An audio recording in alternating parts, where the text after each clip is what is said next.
नमस्कार, मैं अखिलेश बात कर रहा हूं अपने YouTube channel voice of Akhilesh के माध्यम से। लोकसभा की 543 सीटों में से पहले चरण की 102 सीटों पर और दूसरे चरण के 88 सीटों पर मतदान पूरे हो गए।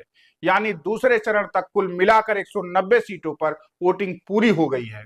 190 सीटों में से 94 सीट बीजेपी पिछली बार जीती थी, लेकिन इस बार नजारा कुछ और देखने को मिल रहा है। राज्य दर राज्य भाजपा को लेकर संकेत ठीक नहीं दिख रहे हैं। ना तो प्रधानमंत्री का तीखा भाषण, ना ही मछली वाला धार्मिक स्टंट, ना ही मंगलसूत्र का बंटवारा, ना ही मुसलमान के खिलाफ दिए जा रहे आपत्तिजनक बयान काम आ रहे हैं। वोटरों के भीतर कोई उत्साह मौजूदा राजनीति को लेकर बिल्कुल नहीं दिख रहा है। जिन बातों का जिक्र जिस तरीके से देश के प्रधानमंत्री कर रहे हैं, उन बातों का असर वोटरों तक नहीं हो पा रहा है। दूसरा चरण तो इस मायने में काफी ज्यादा महत्वपूर्ण है क्योंकि अधिकतर सीटों पर भाजपा 2019 में जीती थी।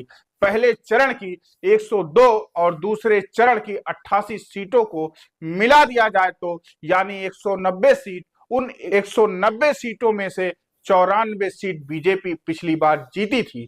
अगर स्थिति पहले और दूसरे चरण को आप शुरू में मिला दीजिएगा तो आप एक झटके में एक निष्कर्ष पर पहुंच जाएंगे।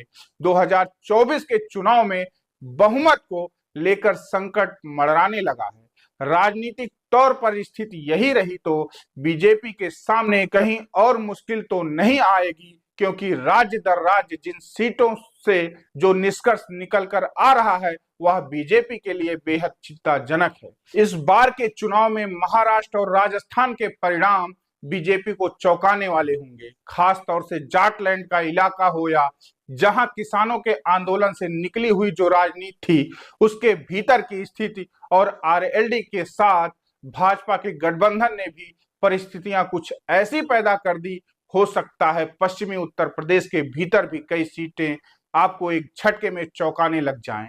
इस चुनाव में दो तीन परिस्थितियां अलग हैं जो पहली बार किसी भी चुनाव में देखने को मिल रही हैं। वोट परसेंट कम होना इस बात की इजाजत बिल्कुल नहीं देता है कि मौजूदा राजनीतिक सत्ता को लेकर कोई भी उत्साह वोटरों के भीतर बचा नहीं है। जिन मुद्दों को इस दौर में दफन करने की कोशिश की गई, जनता उन्हीं मुद्दों के सहारे वोट देने पहुंच रही है। जनता राजनीतिक मुद्दों के आश्रय वोट देने को तैयार नहीं है, वह चाहे शहरी इलाका हो या ग्रामीण इलाका हो।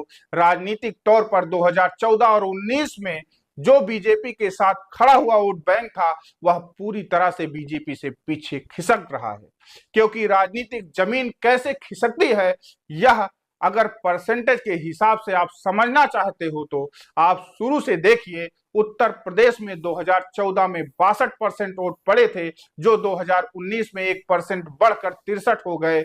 यह वोट परसेंट 2024 में तकरीबन 5% से ज्यादा गिर गया।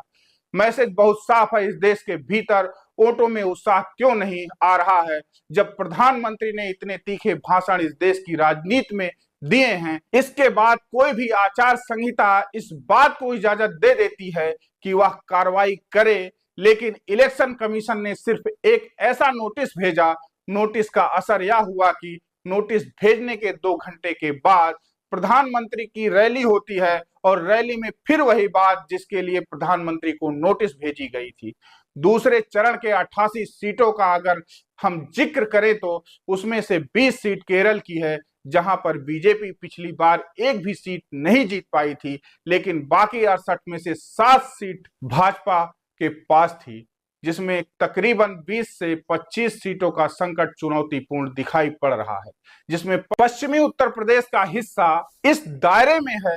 बीजेपी के दूसरे चरण के संकट वाली सीटों की बात करें तो बिहार की 3 सीटें, छत्तीसगढ़ की 1 सीट, कर्नाटक में बड़ी तादाद में बीजेपी हारते दिख रही है।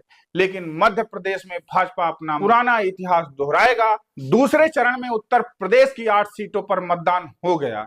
गाजियाबाद, गौतम बुद्ध नगर, मथुरा बीजेपी की सीट रही। मतदान केंद्रों पर लाइन में लगा मतदाता अपनी नहीं, उन उम्मीदवारों की किस्मत बदलने आया है जिसे कई लोग पहचानते तक नहीं, जिसमें किसी ने मुलाकात नहीं की और उनके बारे में कुछ लोगों ने अभी हाल ही में जाना है। आप बिना काम किए इस देश में चुनाव जीत सकते हैं और बहुत काम करने वाला चुनाव हार सकता है। भारत की राजनीति में हारने और जीतने का फार्मूला फिक्स नहीं है। मथुरा और मेरठ से बीजेपी के दोनों उम्मीदवार फिल्म कलाकार हैं और बाहरी भी मीडिया में हेमा मालिनी के कई इंटरव्यू चले जिसमें वह अपने काम के बारे में नहीं बता पा रही हैं। लेकिन हेमा मालिनी 10 साल से मथुरा से सांसद हैं।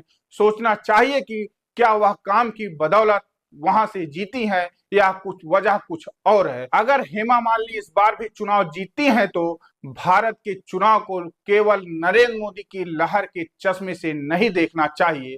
राम मंदिर बनने के बाद बीजेपी के नेताओं ने कई बार मथुरा में होली खेलने की बात कही है। मोदी और योगी दोनों ने काशी और अयोध्या के साथ साथ मथुरा के विवादित मुद्दे की तरफ इशारा किया है, खुलकर सांप्रदायिक बयान दिया है। मेरठ में अरुण गोयल भी उसी तरह सवालों के सामने लड़खड़ाते नजर आए जिस तरह से हेमा मालिनी। लेकिन यूपी में यह बीजेपी का आत्मविश्वास है कि वह कहीं से भी किसी को खड़ा कर चुनाव जिता सकती है। उत्तर प्रदेश में सबसे कम वोटिंग मथुरा में हुई। बागपत की सीट पर सबकी नजर है। क्या सपा का उम्मीदवार बीजेपी के उम्मीदवार को इस बार टक्कर दे पाएगा?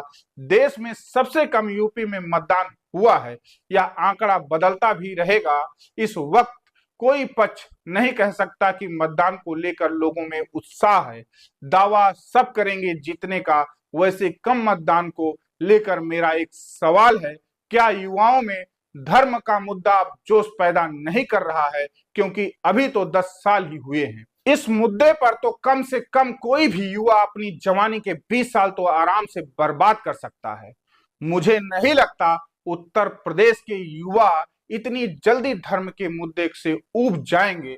यह मत भूलिए कि उन पर 10 साल मेहनत की गई है। उत्तर प्रदेश के युवाओं और वोटरों से मेरे कुछ सवाल हैं। उत्तर प्रदेश के वोटर कब तक और कितनी रैलियों में और कितने भाषणों में एक ही बात सुनते रहेंगे? वही बात जिसमें पहली लाइन में मुसलमान आता हो, दूसरी लाइन में मंदिर आती हो, तीसरी लाइन में माफिया आता हो, चौथी लाइन में मंगलसूत्र आता हो, पांचवी लाइन में लाउड स्पीकर आता हो, छठी लाइन में बुलडोजर आता हो, सातवीं लाइन में फिर से मंदिर और फिर मुसलमान।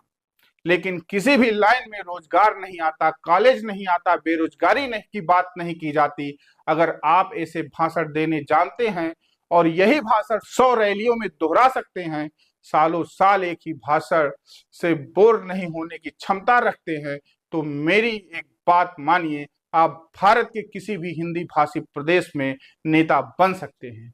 लेकिन एक सवाल है आपसे, क्या आपको ऐसी राजनीति चाहिए? सांप्रदायिकता के जहर से सत्ता का अमृत तो मिल जाएगा, लेकिन क्या आपको ऐसा अमृत चाहिए? सोचिए। इस पर आपकी क्या राय है? कमेंट बॉक्स में जरूर बताएं। वीडियो अच्छा लगा तो लाइक करें, शेयर करें, चैनल को सब्सक्राइब करें, बेल आइकन को दबाना ना भूलें। धन्यवाद। मिलते हैं अगले वीडियो में।